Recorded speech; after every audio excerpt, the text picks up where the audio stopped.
शेतकरी हा केंद्रबिंदू मानून आमचं सरकार गेले अनेक वर्ष काम करतंय। ते बाकी निर्णयामध्ये मी जाऊ इच्छित नाही। म्हणजे जेव्हा जेव्हा नुकसान झालं त्या वेळी अतिवृष्टी, अवकाळी, गारपीट आम्ही नियम सगळे बाजूला ठेवले आणि नियमाच्या दुप्पट जाऊन त्यांना मदत केली। 2 हेक्टरचं आम्ही 3 हेक्टर केलं। मुद्दाम आपल्याला एक थोडी पार्श्वभूमी आम्ही सांगतो। 1 रुपयामध्ये पीक विमा दिला। सततचं पावसाचं नुकसान धरलं जात नव्हतं, ते आम्ही धरलं आणि जवळपास आतापर्यंत शेतकऱ्यांना नुकसान भरपाई आणि विविध योजनांच्या माध्यमातून गेल्या 1.5-2 वर्षामध्ये आमच्या सरकारने 45,000 कोटी रुपये शेतकऱ्यांसाठी आतापर्यंत तरतूद केलेली आहे। विरोधक म्हणतात ना काय दिलं, हे सरकारने निर्णय घेतलेले आहेत आणि त्यामुळे आजचा हा निर्णय अतिशय मोठा निर्णय सोयाबीन आणि कापसाच्या बद्दल सरकारने घेतलेला आहे। त्याचबरोबर अनेक निर्णय आम्ही आज घेतलेले आहेत। तात्पुरत्या स्वरूपातील वैद्यकीय अधिकाऱ्यांना नियमित करण्याचा निर्णय घेतला। मालमत्ता विद्रुपीकरणासाठी त्याला देखील दंड आणि तो एक विषय घेतलाय। 138 जलदगती न्यायालयासाठी वाढीव खर्चाला मान्यता दिलेली आहे आणि त्याचबरोबर आज संस्कृत, तेलुगू, बंगाली साहित्य अकादमी स्थापन करण्याचा निर्णय, बंजारा समाज त्याही आपण निर्णय घेतलाय। शासकीय निमशासकीय जागांवर आता मोफत चित्रीकरण जे आपले कलावंत आहेत, सिनेमा आहे त्यांचा, त्याला देखील आम्ही मोफत चित्रीकरण करण्याचा निर्णय घेतलाय।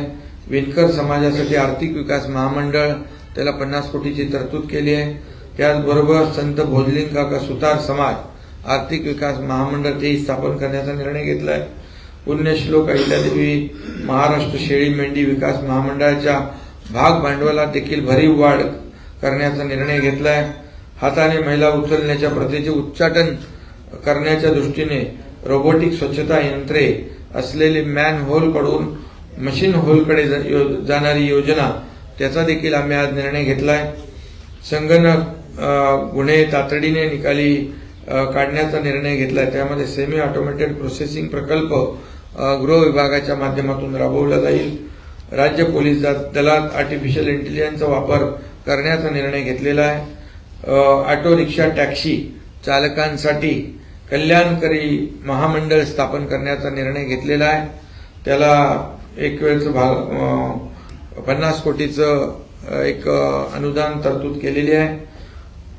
त्याचबरोबर बुलेश्वरची जागा आपल्या जिमखान्यासाठी जैन इंटरनॅशनल ऑर्गनायझेशनला देण्याचा निर्णय आम्ही घेतला आहे।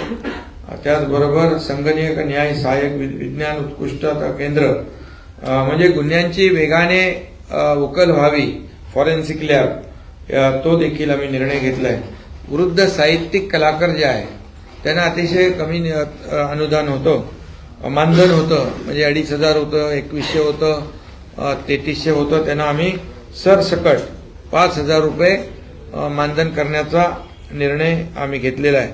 त्याचबरोबर संगणक परिचालक जे आहेत ग्रामपंचायतीवर काम करणारे 22,000 जी मुलं आहेत त्यांना देखील आम्ही 3,000 रुपये मानधनामध्ये वाढ करण्याचा निर्णय घेतलेला आहे। त्यामुळे असे अनेक निर्णय आज सरकारने घेतलेत आणि गेल्या काही कॅबिनेटमध्ये देखील आपण पाहिले ते निर्णय आपल्याकडे आलेले आहेत। परंतु आज ही शेवटची कॅबिनेट आचारसंहितेच्या अगोदरची याच्यामध्ये देखील आम्ही शेवटपर्यंत म्हणजे मी आपल्याला आठवण करू देऊ इच्छितो, सुरुवातीला मी आणि देवेंद्रजी दोघांनीच आम्ही शपथ घेतली होती आणि दोघांनी कॅबिनेटमध्ये आम्ही दोघंच होतो दादा। त्या दिवसापासून आजपर्यंत ज्या 50-60 कॅबिनेट झाल्या त्यामध्ये सर्वसामान्य शेतकरी, कामगार, कष्टकरी, महिला भगिनी, युवा, ज्येष्ठ या सगळ्यांसाठी, कामगार या सगळ्यांसाठी निर्णय आम्ही आपल्या सरकारने घेतले। एकही निर्णय असा राजकीय राज्यकर्त्यांच्या हिताचा आम्ही बिलकुल घेतला नाही। आम्ही सर्व निर्णय सर्वसामान्यांच्या हिताचे, जनतेच्या हिताचे, लोकांच्या जीवनामध्ये बदल घडवणारे, लोकाभिमुख असे निर्णय घेतलेले आहेत।